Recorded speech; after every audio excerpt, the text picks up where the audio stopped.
Olá! Hoje o tema é amor, novamente, mas agora o amor universal. Seguindo a lista aqui de Jussara, o segundo amor que ela citou foi o amor universal. E eu acrescentei o termo ágape, que é o termo grego para esse tipo de amor, né? Ela está sempre sendo guiada pelas ideias de Louise Hay, tá? Então não é o amor ágape que ela está falando, embora esse amor universal está dentro desse amor ágape, pelo menos no meu entender. Então ela colocou aqui, o amor universal tem uma característica de exclusão de críticas, a gente elimina a crítica, e de estar de bem com o mundo, né? Então, quando a gente aprende a amar a si, que foi o que a gente falou da outra vez, né? A gente para com toda a crítica em relação a nós.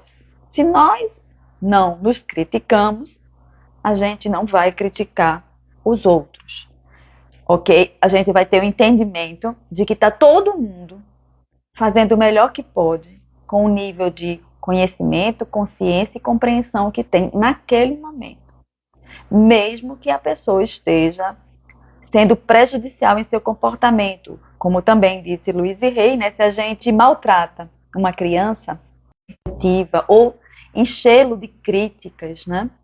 Que é o básico da nossa educação, né? A gente é muito criticado desde que nasce. Aí a gente vai terminar com duas opções: ou uma pessoa, um ser humano encolhido, apático, ou um ser humano violento, derrubando tudo, se defendendo o tempo inteiro. Então, quando a gente está sendo prejudicial, significa que a gente pegou essa segunda via. Se bem que estar encolhido também é prejudicial, não só para a gente, como para os outros também. Mas a gente vê mais o prejuízo quando a pessoa está no nível, está no modo destruição total. Né? Então a gente fica muito prejudicial. Claro que tem graus disso, tem gente que é muito prejudicial e tem gente que é só pouco prejudicial. Mas todos nós, mais cedo ou mais tarde, nos comportamos de maneira prejudicial para nós mesmos ou para os outros. Principalmente porque a gente está se defendendo da sensação de não ser bom o suficiente, que é a história do baixo autoamor. Então, como a gente não tem consideração, não tem apreço, não tem a sensação de autoconfiança para a gente mesmo, a gente estende isso para o resto do mundo. Então, na medida que a gente vai se perdoando, se compreendendo que a gente está fazendo o melhor que pode, com a consciência, o conhecimento e a compreensão que tem, mesmo que essa ação seja destrutiva, a gente também começa a compreender os outros. Né? Mesmo quando o outro está fazendo algo chato para a gente, né? Porque para o outro, nada do que ele faz é chato, é só para a gente, quem está recebendo. Como eu digo aos meus clientes, o outro não sabe nem que você existe, ele está sendo quem ele pode ser. Nada do que ele faz tem a ver com você, tem a ver com ele, com as necessidades dele, com a forma dele ver, com as características da personalidade dele. Tem uma frase que eu li através da comunicação não violenta de Sven e Carol, que são duas pessoas aqui, um casal aqui. Sven é alemão, mas Carol é brasileira, e que ele diz assim: os seres humanos têm muitas necessidades, porque a comunicação não violenta, ela é baseada nas nossas necessidades, né? Necessidades humanas, que precisam ser atendidas para a gente ter uma vida maravilhosa. Então eles dizem assim: os seres humanos têm muitas necessidades, mas uma delas não é aborrecer os outros. A gente não tem necessidade de aborrecer os outros, mas a gente aborrece os outros, porque quando a gente está sendo natural, ou talvez até mesmo neurótico, né? Nosso comportamento atrapalha a vida do outro, ou interfere na vida do outro, ou toca nas feridas do outro, nos incômodos do outro. Então, quando eu estou existindo, só por eu existir e me comportar de determinadas formas, toca nas malquerências do outro. E é por isso que eu tenho uma frase famosa, né, que o outro é um inferno. É o inferno. Não é. Eu diria assim, o outro nos mostra nosso inferno. Eu acho que esse era o ponto. E quando a gente começa a perceber isso, que o outro em si não é inferno nenhum, o outro só é ele, do jeito que ele pode ser naquele momento, e que o inferno está aí na gente, não no outro, a gente começa a poder mudar a gente mesmo, e na medida que a gente muda a gente mesmo, a gente começa a, como bem disse Jussara aqui, ficar de bem com o mundo. A gente já não quer mais mudar o mundo, né? A gente lida com o mundo no melhor que a gente pode, com o que está sendo apresentado agora. Não quer dizer que eu vá gostar de tudo.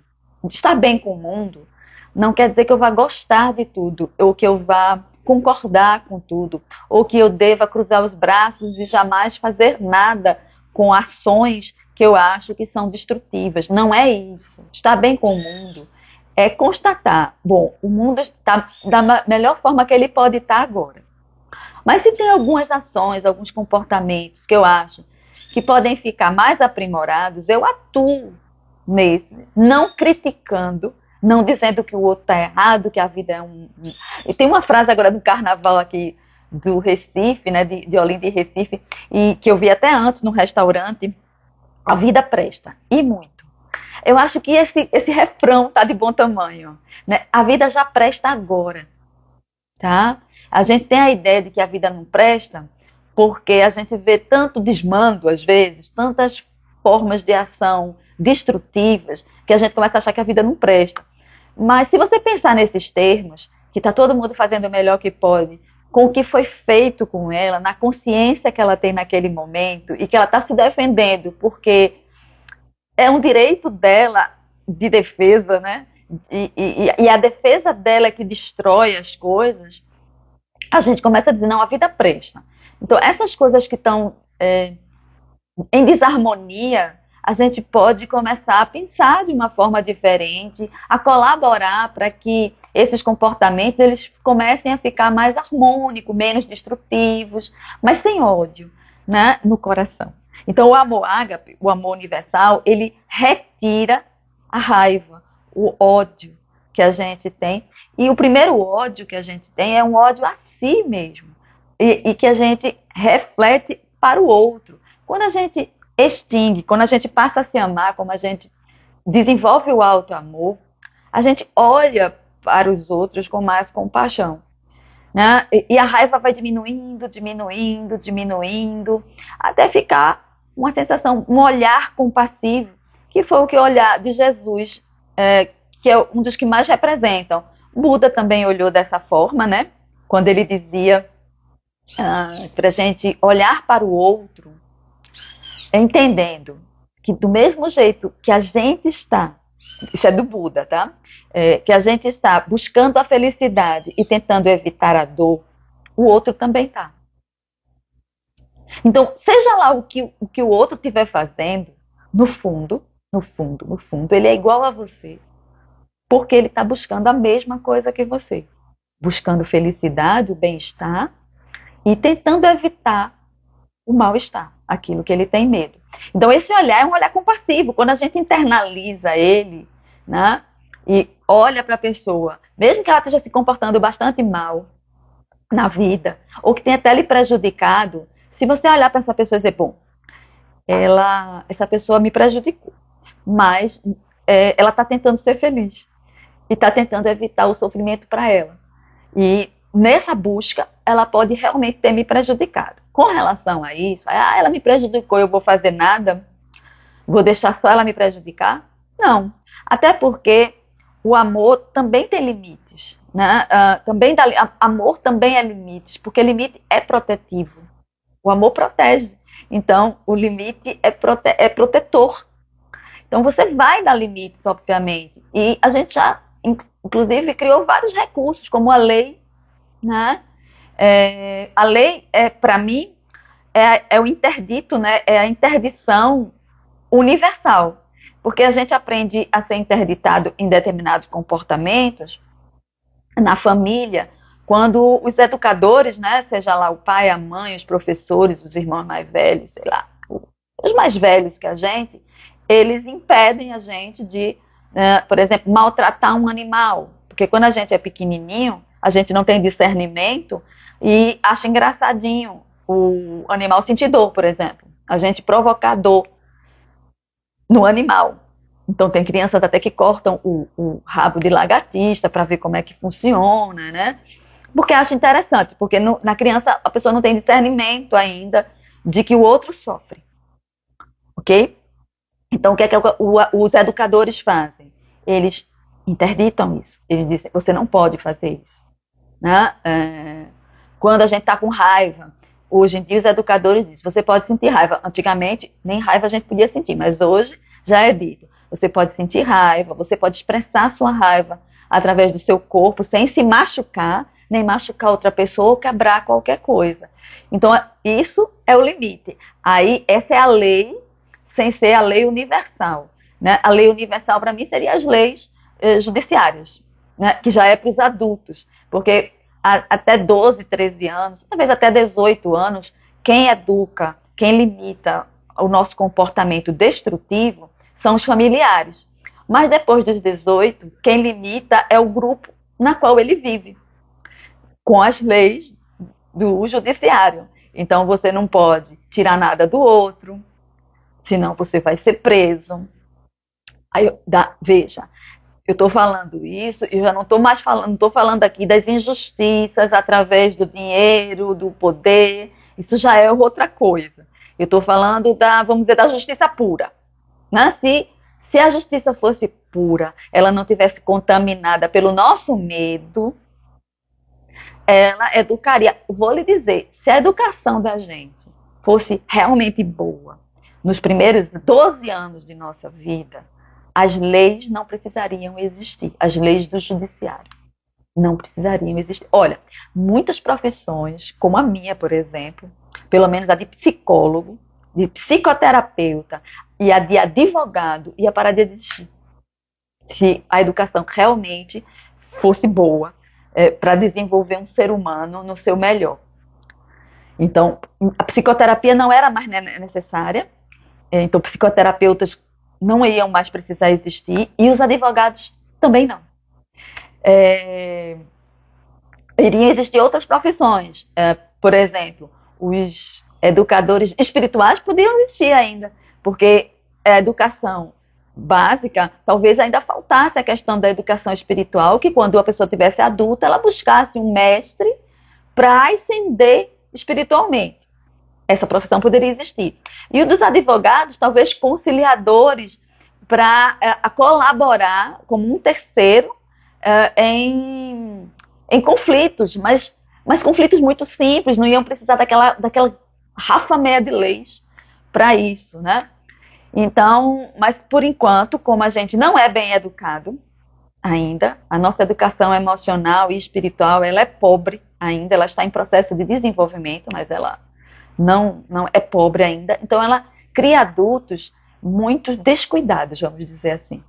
Estão olhando para os seus próprios medos que a gente fica descuidado com o entorno, meio ambiente, outras pessoas, a gente luta ainda por poder. Por que a gente luta por poder?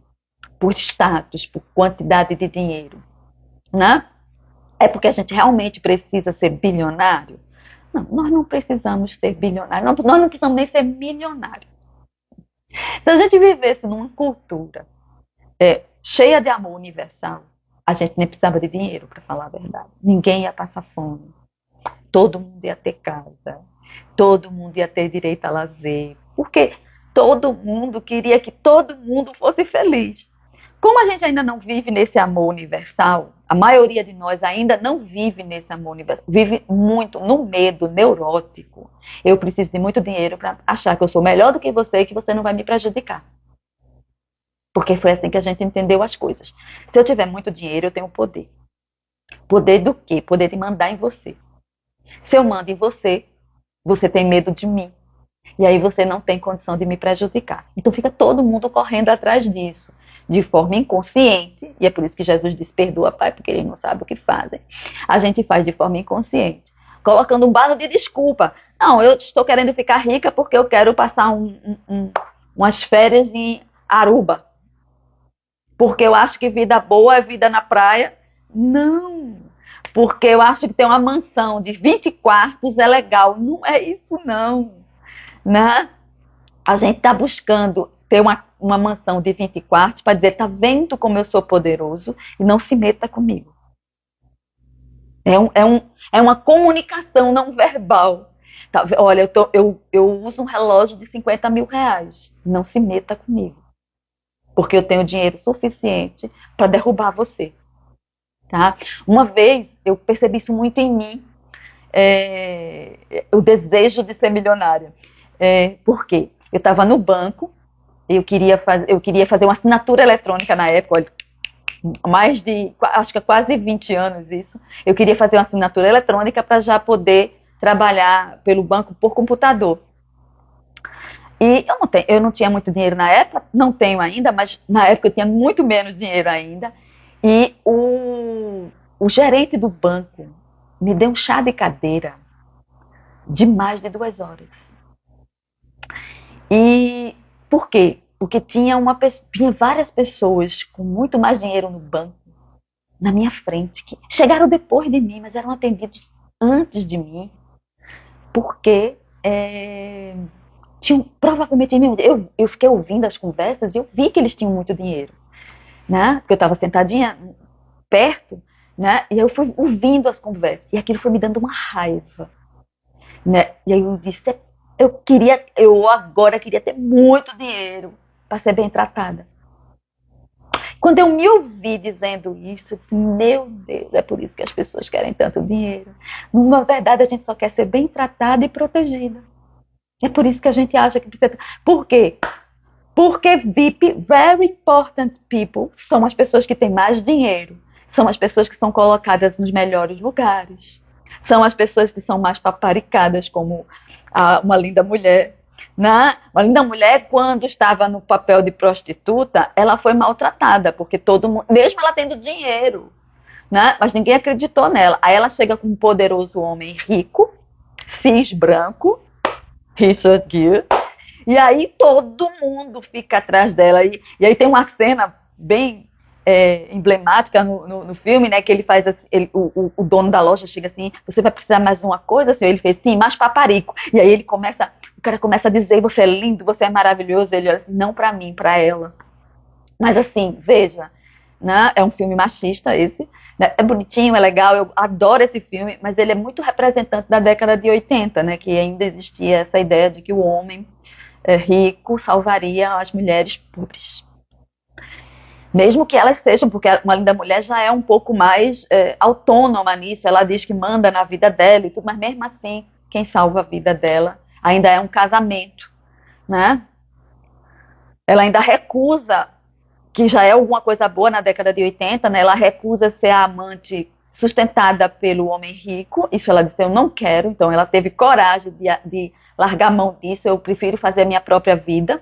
Ela disse, se não for para casar e me tratar como uma pessoa igual em você, eu não vou querer estar com você. E aí ele desiste disso e aí pede ela em casamento, né? Mas ainda é o casamento. Embora já seja melhorzinho. Eu não acho o filme de todo ruim, não. Eu acho ele interessante. A personagem da Julia Roberts não é uma personagem tão apática, tão feminina nesse sentido de dizer, ai, um homem tem que me salvar. Mas mesmo assim ainda está meio nos parâmetros disso. Mas veja, era quem tem dinheiro. E status. Dinheiro e status. Só dinheiro não vale. Tinha que ter dinheiro e status. Porque Julia Roberts tinha dinheiro no filme, né? Uma linda mulher tinha. Viviane tinha dinheiro. Mas não tinha status. Então tem que ter as duas coisas. Dinheiro e status. Que é poder, né? Poder para ser bem tratado. Veja bem. Então a gente busca ter milhões, bilhões para ser bem tratado. É só isso que a gente quer, ser bem tratado. Então, no amor universal, a gente já seria bem tratado, mesmo que a gente não tivesse um tostão furado. Né? Eu não precisaria ter um tostão. Então, nesse dia que eu estava no banco, que eu tive essa ideia brilhante de ser milionária para ser bem tratada, eu disse, nossa, então é por isso que todo mundo quer ter dinheiro. Não é bem o dinheiro. É a sensação de poder, você não vai poder mexer comigo. tá? Por quê? Porque eu tenho muito dinheiro e eu posso arrasar a sua vida, porque eu tenho muito dinheiro. Então eu sou influenciador, eu influencio você. Eu tenho poder, status e dinheiro. Então eu tenho status e dinheiro, portanto eu tenho poder. O poder é um subproduto dessas coisas na cabeça da gente, tá, gente? Poder não é isso. Poder tá mais para o personagem de Julia Roberts, que diz: eu prefiro receber o dinheiro que eu tenho pelo meu trabalho de prostituta por 3 dias e pegar esse dinheiro e estudar e fazer minha própria vida, do que ser sua amante, e ser rebaixada a ser uma amante prostituta. Não quero. Isso é poder. Eu prefiro passar fome, eu prefiro morrer, a me submeter a um padrão. Isso é poder, mas a gente acha que não é. Porque morrer pra gente não é poder. Morrer é derrota, né? Então a gente luta para ter dinheiro, para ter poder, né? Não é só dinheiro pouco, não. A gente luta, a gente acaba com a vida da gente todinha para ter mais dinheiro do que a maioria. É uma tristeza isso, a gente passar o curto tempo da nossa existência se defendendo daquilo que a gente acha que vai atacar a gente. Medo, a gente vive com medo. E é uma coisa que eu até vou falar depois, né? A gente pensa que o ódio é o contrário do medo, ou o contrário do amor. Amor, para mim, não tem contrário. Não tem contrário. Mas você não acessa o amor quando você tem medo. Vamos dizer que o amor seria o sol e o medo seriam as nuvens fechadas de tempestade, que parece que o dia ficou escuro, né? Parece que o dia virou noite. Significa medo. Isso é medo. Medo faz a gente não acessar o nosso sol interior, que é o amor. O amor está ali brilhando o tempo inteiro, mas o medo da gente cobre isso. E no que cobre, a gente começa a agir de forma deslocada. Quando você vê um ser humano agindo loucamente, significa que ele está no modo alto de medo.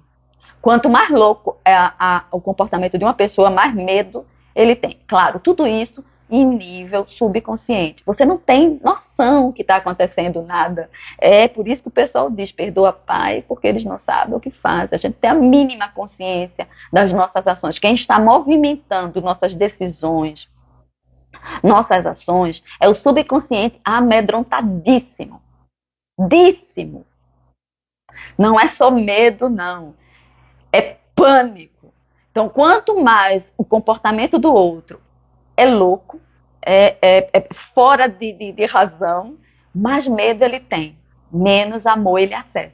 Quanto mais amor ele acessa, mais corajoso ele fica, menos defensivo ele fica, mais colaborativo ele fica. Então, tudo começa com o alto amor, mas se desenrola, como disse, eu falei no segundo vídeo, né, o amor próprio, que Luiz Rey diz, é uma apreciação de si tão grande que transborda para o mundo. Então esse é o amor ágape, o amor universal. Eu tenho uma apreciação tão grande da existência, da minha própria existência, pelo meu corpo, pela minha mente, que eu transbordo isso para todo o resto do universo. Eu amo a terra, eu amo as pessoas, eu amo os animais, eu amo as aves, os insetos, as estrelas, os planetas, e eu quero cuidar bem disso. Eu começo a ser cuidadoso e não descuidado. Minhas ações, elas são pensadas em termos de me favorecer, claro, mas não desfavorecer ninguém. Então eu vou ter cuidado ao agir, ao pensar, ao falar. Porque eu quero que a minha vida seja boa, mas eu não quero que a vida de ninguém seja ruim. Então, quando eu fizer um negócio, quando eu for atrás dos meus recursos materiais, eu não vou querer que essa minha ação prejudique ninguém. Então, se eu souber disso, eu sabendo que para eu ter uma determinada coisa eu vou prejudicar alguém, eu não faço. Eu vou buscar outro caminho para ter esse benefício para mim. Mais ou menos o que eu fiz no carnaval. Eu comprei glitter para brincar o carnaval. E o universo me lembrou que glitter faz muito mal para os seres aquáticos, né? O glitter que enfeita o nosso rosto no carnaval, o nosso corpo no carnaval, quando a gente toma banho, ele vai para o esgoto, que vai para o mar, vai para as águas. E como são micro pedacinhos de plástico, e que leva muito tempo para se derreter, se decompor, o glitter, tá, na quantidade que a gente usa, está prejudicando os animais. E eu não sei. Eu comprei, guardei, eu disse, vai ficar guardado aqui para me lembrar nos outros carnavais, que é nem para nem comprar. Né? Claro, eu não comprando glitter, e todo mundo não comprando glitter, vai prejudicar o pessoal que fabrica o glitter. Então eu vou logo dizendo, pessoal que fabrica glitter, comece a procurar uma forma de ter isso sem prejudicar o mar, sem prejudicar os animais aquáticos, pelo amor de Deus. Né? Então, soltar balões de gás, por exemplo, já vi ambientalistas dizerem, fica muito bonito na festa, aqueles balões, mas eles vão estourar, eles vão descer para a terra e em algum momento vão parar no estômago de uma tartaruga, por exemplo.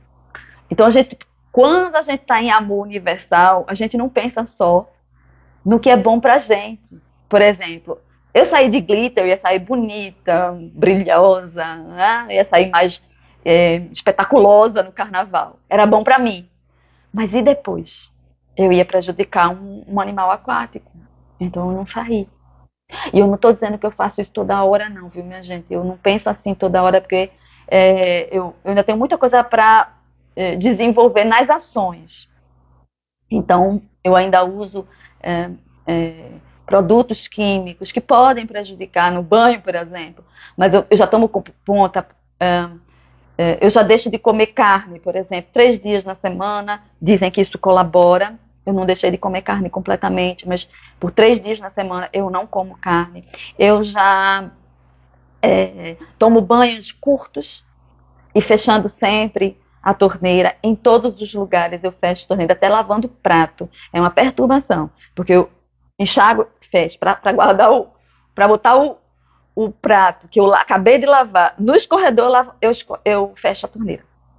Por quê? Porque aquela água que enquanto não estou usando, ela está sendo desperdiçada. Eu fecho, aí eu boto lá. Aí lavo o próximo, enxago. Tem gente, como o meu parceiro, que já usa uma água só. Eu tenho nojo disso, então eu não faço assim. Mas eu tento o meu melhor, para dentro do que eu já posso fazer, para colaborar para o meio ambiente e para as outras pessoas também.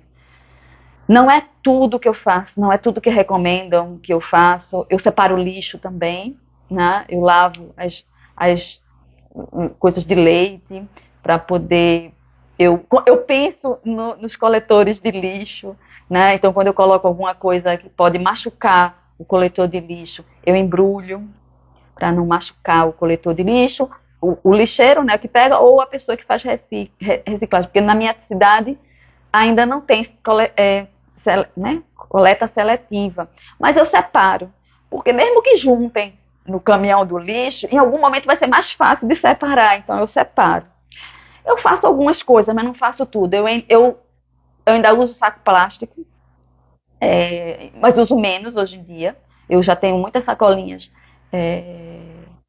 de eco bags, então eu uso muito. O pessoal da padaria já me conhece. Cadê a sacolinha? Porque eu uso menos. Não é que eu evitei, mas eu uso menos. Eu faço o que dá dentro da consciência, o conhecimento e a compreensão que eu tenho, da condição que eu tenho hoje. E cada vez que eu ganho mais consciência, mais compreensão, eu vou fazendo diferente, vou fazendo de forma mais aprimorada. Mas quando a gente está no amor universal, a gente pelo menos se lembra disso. Né? A gente tem a sensação de que eu não existo só no mundo. E outras pessoas e outros animais e outros seres vivos precisam da nossa colaboração para viverem bem também. Porque eles têm o mesmo direito que eu de viver bem, tranquilo, saudável. Então, o amor universal, ele exclui a crítica, ou seja, eu começo a não falar mais... Ih, tá passando um áudio aqui. Eu não vou mais criticar o outro, eu não vou mais depreciar o outro pelo comportamento do outro. Se eu tiver alguma influência, e eu achar que eu tenho alguma influência, eu vou conversar com esse outro, explicar, talvez, colocar limites nele, né? Mas eu não vou depreciá-lo, não vou criticá-lo, eu não vou dizer você está errado. Eu vou entender, ele está fazendo o melhor que pode com a consciência que tem. Isso é o melhor que ele pode fazer agora. Então eu vou tentar, se eu tiver alguma influência por ele, eu vou tentar ampliar a consciência, o conhecimento, a compreensão dele, para ele ir fazendo diferente ao longo da vida dele. E a gente fica de bem com o mundo, né? Eu hoje em dia, eu tenho a sensação que está tudo certo. Eu não quero mais corrigir o mundo. Eu penso assim, hoje o mundo está fazendo, todas as pessoas que estão vivendo hoje estão fazendo o melhor que pode com a consciência que tem. Então eu não tenho nada para corrigir no mundo.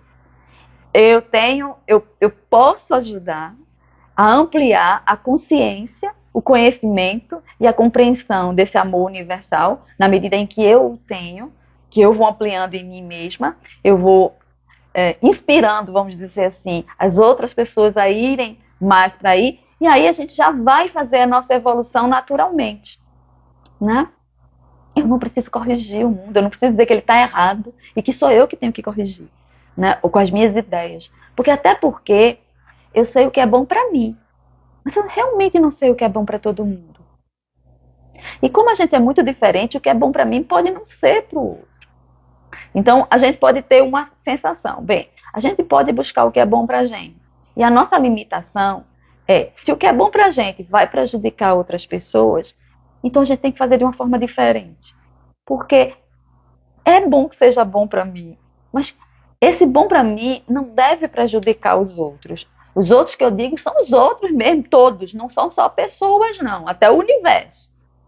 Né? Então, e se a gente criar um prejuízo para o outro, é a gente ter noção, olha, eu criei um prejuízo e agora eu vou ter que restaurar, eu vou ter que reparar esse prejuízo. Eu vou ter que assumir responsabilidade por isso. Se eu fiz por distração, inconsciência, seja lá o que for, no amor universal a gente também diz, ok, se eu prejudiquei alguém, agora eu vou ter que reparar esse prejuízo para essa pessoa. Eu assumo responsabilidade, que também é poder. Bom, então o amor universal é essa sensação de que eu não existo só. E porque eu não existo só, sozinha no mundo, tem outros seres vivos habitando o mundo junto comigo, eu não posso pensar só nas minhas necessidades. Eu devo pensar nas minhas necessidades, eu devo até atender as minhas necessidades, mas a minha limitação é a necessidade do outro. Então a gente tem que equalizar isso.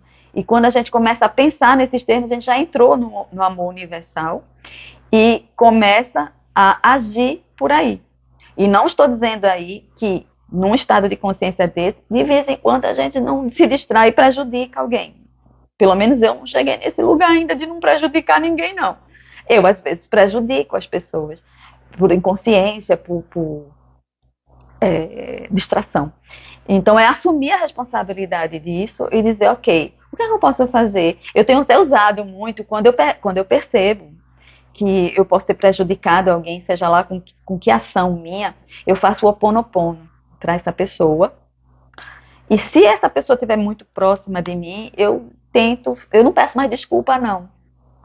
Eu aboli esse negócio de culpa. Então, eu estou fazendo o melhor que eu posso, então eu me perdoo.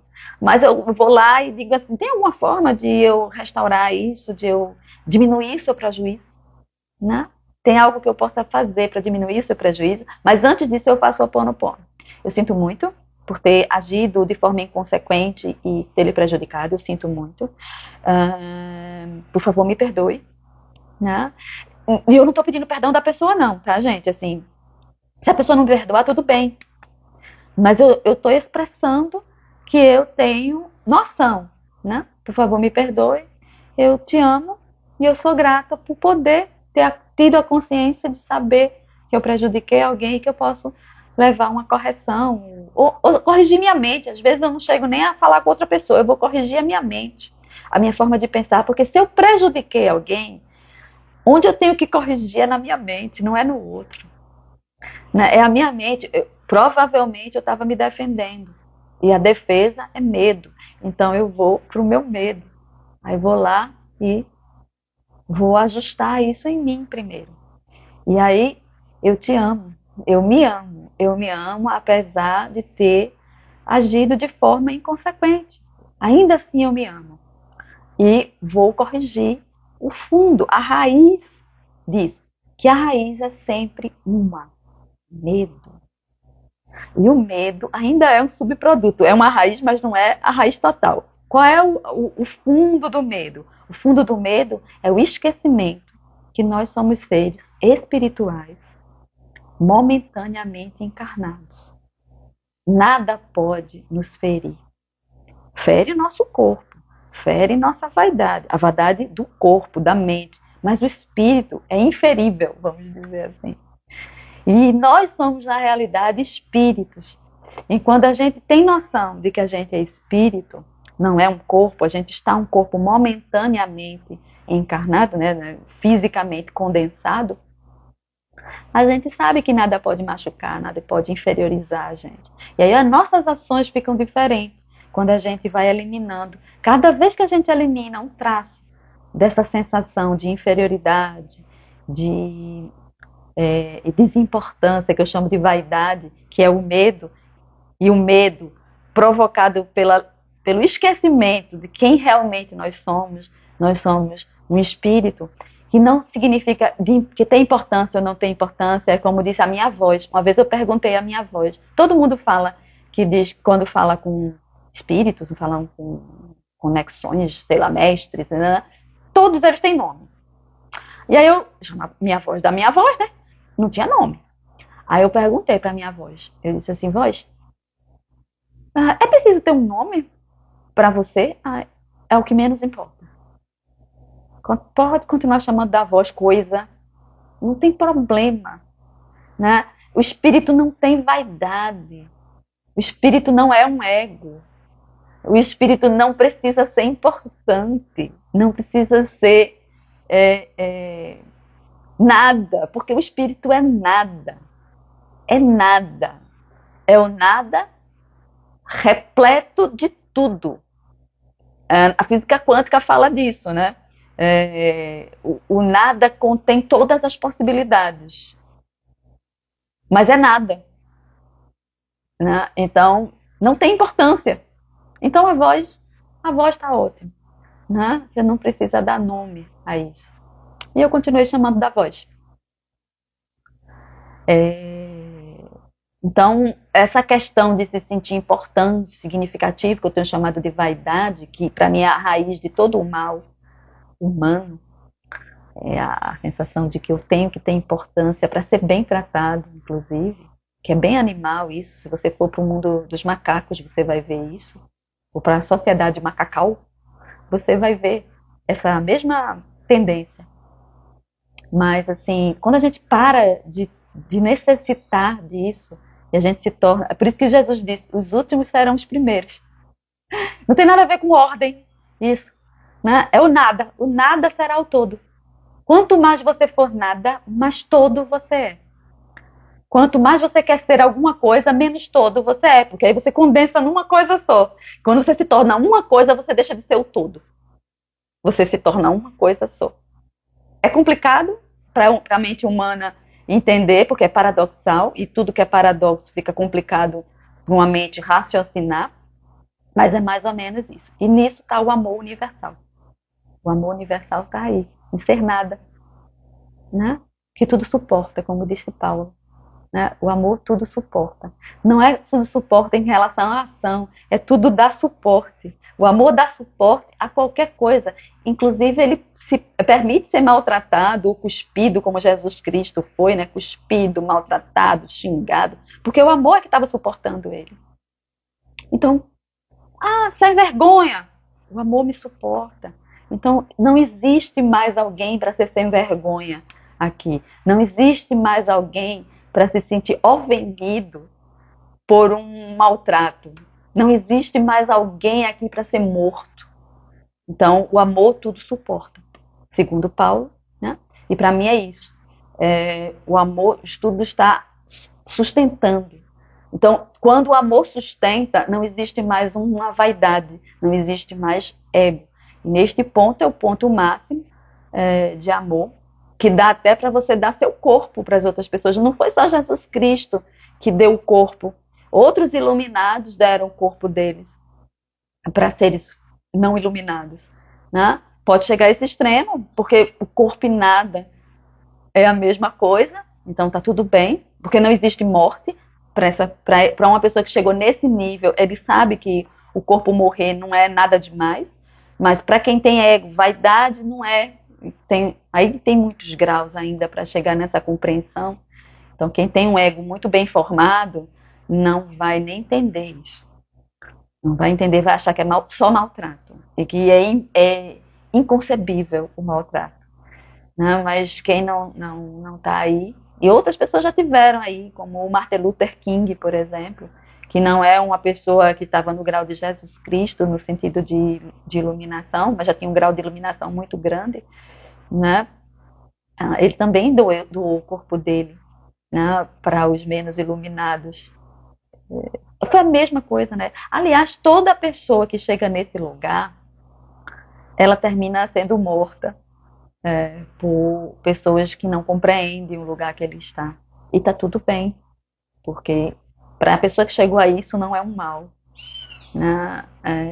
Só era a hora dele sair da existência, no corpo físico, obviamente, porque da existência ele nunca vai sair, porque ele é o nada que contém o todo. Então a gente não sai daqui nunca.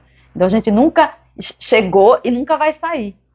Todos nós estamos todos sempre aqui o tempo inteiro, mas mudando de forma.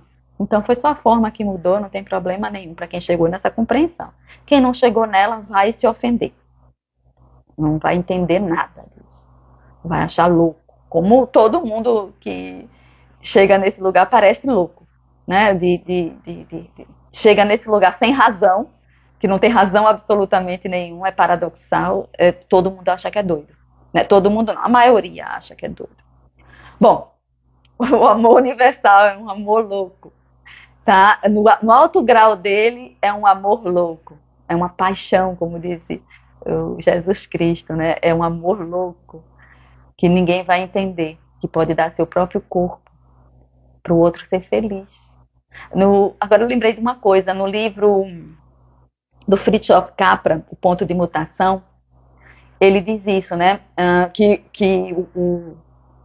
Ai meu Deus, o Darwin entendeu errado a ideia de luta de poder. Ele diz que o mais fraco, entre aspas, né, ele gentilmente cede a existência dele para o mais apto naquele momento. Não tem nenhuma luta nisso. Há uma gentileza, há uma compreensão intrínseca de que aquele que funciona menos bem para o todo naquele momento cede a existência dele para o mais apto. Olha que coisa interessante, né? Eu fiquei tão impactada quando eu vi isso. Nunca mais esqueci. Eu não lembro quase mais nada do que eu li naquele livro. Já li para mais de 20 anos. Eu não lembro quase nada do que eu li, mas isso nunca saiu da minha cabeça, né? Porque eu fiquei muito impactada com essa observação do Fritjof Capra. Eu acho que é isso. Eu concordo com ele. Né? Não há luta de poder. Há a gentil doação, porque compreende do que o todo precisa. Então a gentil diz, pois que não seja feita a minha vontade, sim a sua. Então, amor universal é mais ou menos isso. Seria bom que a gente chegasse em algum grau disso, porque para mim a gente só pode começar a amar o outro quando a gente acessa algum grau do amor universal. Não precisa ser esse grau que eu estou falando do Jesus Cristo, do Buda, do Martin Luther King. Não precisa ser esse grau, mas um grau que eu estou já está de bom tamanho, né? Para poder começar a amar realmente uma outra pessoa, que aí é o quarto vídeo que eu vou fazer, que é o amor romântico, o amor eros, que é o amor mais problemático, mas que não deveria ser, porque deveria ser o último que a gente chega, deveria ser o amor de realização, o amor, né? Uma parte biológica ainda, e a outra parte já de conexão desse, mas é o primeiro amor que a gente tenta. Não é o amor a si, não é o amor ao outro, não é o amor ao todo, é o amor ao outro. Porque não é porque a gente é bonzinho, tá, gente? A gente começa tentando amar o outro porque a gente quer receber amor. Então, é essa desgraça que acontece. Como eu quero receber, aí eu finjo que dou para alguém para eu receber. É como aquela piada, né? A gente se finge de morto para comer o cu do cordeiro. Então a gente finge que ama para receber amor. É um amor muito egoísta ainda, esse amor Eros. Tá? Mas deveria ser o último, o que a gente chega por último. E talvez muita gente nem chegasse nele. Depois do amor universal, nem chegasse nele porque não precisa mais. Mas vou falar dele. Então, até a próxima.